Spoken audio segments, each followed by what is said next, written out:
Hi everyone, I've got one more topic to cover today. Again, going back to what is in my Arbin Flow book. You can go buy it. Um, you don't have to. You can just follow along here if you want. The Arbin book, like the book that I made, the resource, really, it's not really a book, but um, it really just gives you like a timeline and a progression and like you know something for you to follow along. So like a lot of people, that I've noticed throughout the years as a teacher, like you know really struggle with like how do I use this big fat book in a way that makes sense. That's really what that is for, and to keep people on track. It's sort of like a checklist for every single day for 4 weeks, so it works really well for that sort of thing.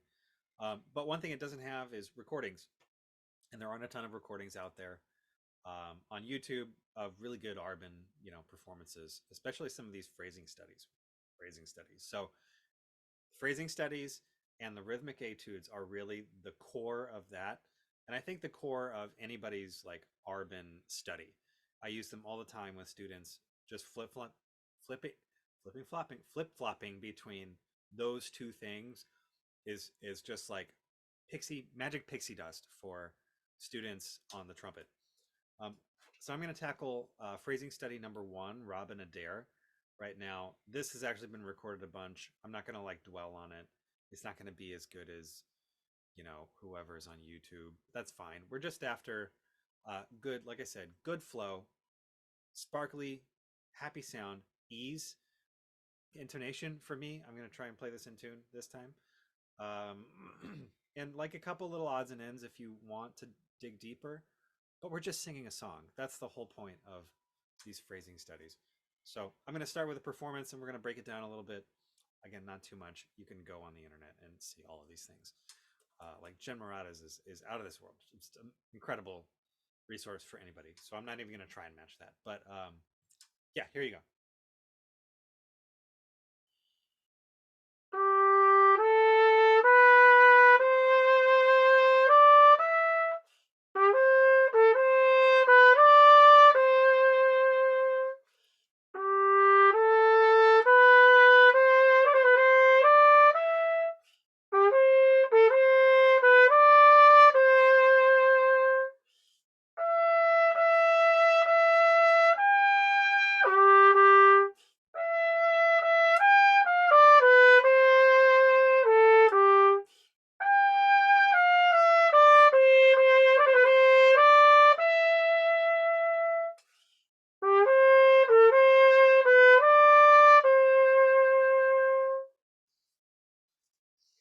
Yeah, so am I tapping into the richest song that I possibly can?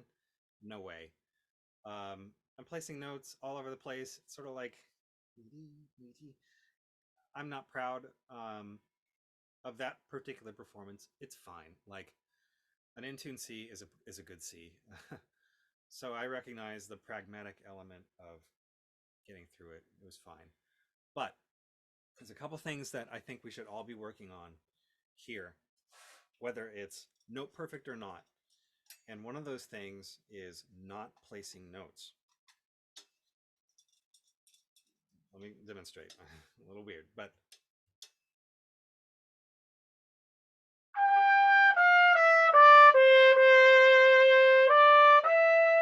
okay, there were two notes that I like really placed in a way that I would prefer not to. First was a G, and the last was that last E.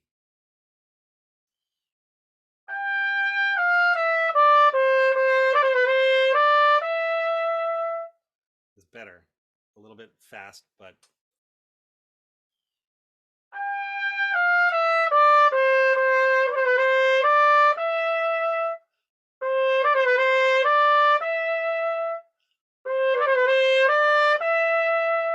so the last one was the best one. We're just going to play this whole phrase now.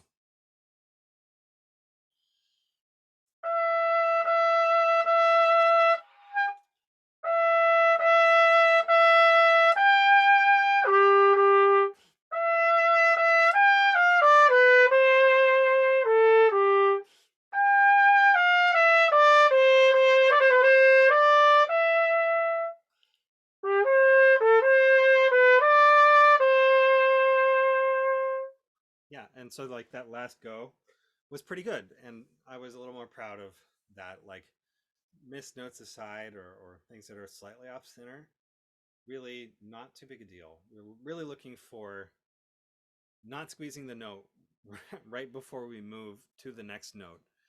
That's a big thing on these phrasing studies, and it's the sort of thing that singing them will really show you. So like my voice is terrible and I'm getting over a cold. um da, da, da, da, dee, dee, da, da, da, da, da, da, da. Da, ya, da, ya, da, da, da, da. So you don't really hold notes when you sing them. And when I go back to playing it, I can hopefully manifest that better than the first time.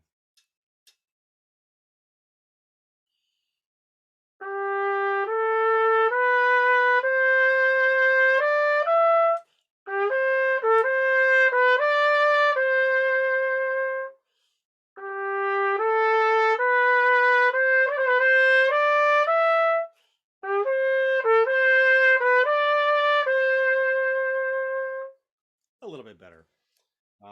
Yes, it was better. The first half was better. Yeah. So that's one way, and I think it's in there to sing them for an interval. I think it's a few minutes, and then just play through it. Because frankly, when we just dive in like I did the first time and work on it on trumpet, we are way more likely to manipulate our way to proficiency.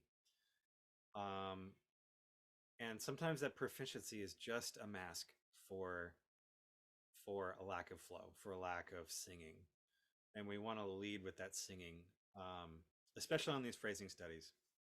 There are times, when we're playing like lyrical bits or technical bits where maybe we need to sort of have a technical idea of what's going on, and just to make those little adjustments. But it's never going to sound organic or natural or musical if we're in that mode. So we want to make sure that we're tapping into the song part of the trumpet, and that's really tough to do, especially for someone like me who's very right brained, or whatever. I don't know if it's right or left, it doesn't matter, it's like a construct anyway. So analytical brain, like inner scientist, that sort of thing.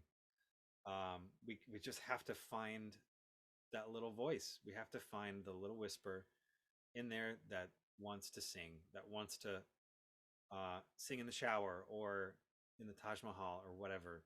And then that little whisper, got to make it a roar. That's the whole goal of this section of Arbin book, I think. And of course, like to learn to navigate some, you know, musical ideas like ornaments or whatever. But um, yeah, so that's Robin Adair. Check it out. Check out Jen Murata's channel. Again, there are much better recordings. It's just an idea. So um, great. Thanks for watching again.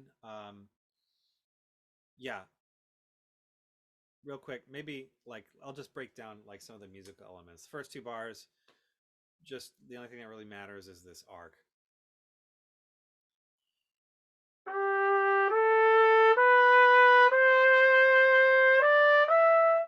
And then the next two bars is the Scottish snap.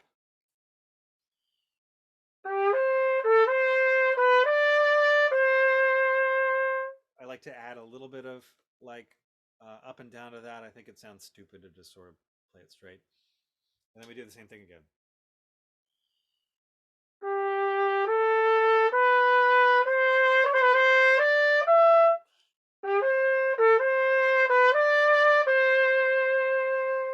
Great. And then this last line is like, um, act two of a movie. There's a little bit of intrigue.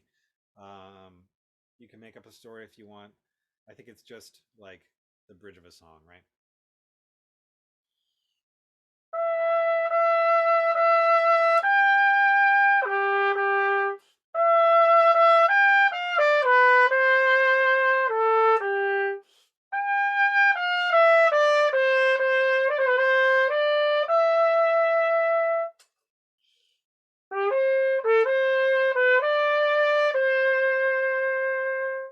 tons of different ways you can phrase that. None of them are like right or wrong. You just have to sort of noodle with it and come up with something um, that's fun to play. And again, that has a song to it, that has a lyric to it. Um, yeah, so enjoy. Let me know what you think, and I'll see you next time.